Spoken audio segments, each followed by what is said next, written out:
So here we are at Transgender Day of Remembrance 2025 in Edinburgh. This is intended to be commemorating transgender people who have been murdered. Just to put this in perspective, last year in the world there were 320 cases of transgender people being murdered. That's out of the 470,000 people who were murdered worldwide. If we take roughly 1% of the population trans, from those statistics it looks like it's 20 times safer to be transgender than a member of the general population. Looking in the UK, roughly one transgender person a year is murdered out of the 700 murders. So again, in the UK, the statistics would seem to show that it's 7 times safer to be transgender.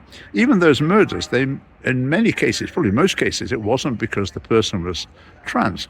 So is there an epidemic of murders of transgender people? Well, the evidence doesn't seem to support that.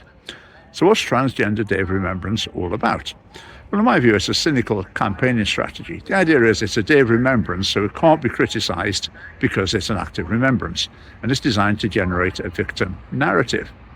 Now, I do believe that there are elevated risks to transgender people. Sadly, taking their own life is probably premier among them, and I'm sure there's some underreporting as well of violence against transgender people.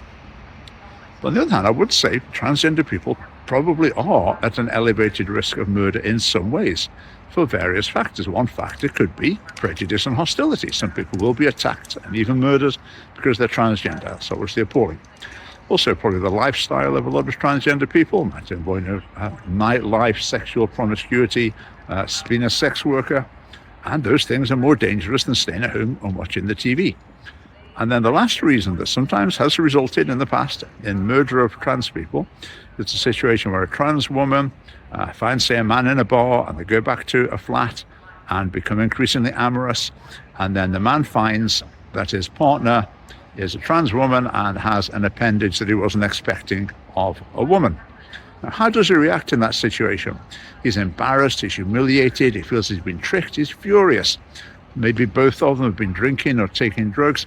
It's an explosive situation. The trans woman could be furious at what he sees as transphobia. The man's furious. Is that likely to turn violent? Very possibly. It has led to murders in the past. Now, any trans woman doing that to a man obviously doesn't deserve to be murdered, but they are playing with fire.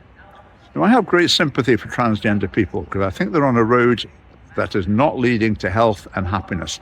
And I wish they were on a road that was heading towards health and happiness. But that's all I've got to say from 2025 Transgender Day of Delusional Victim Mongering.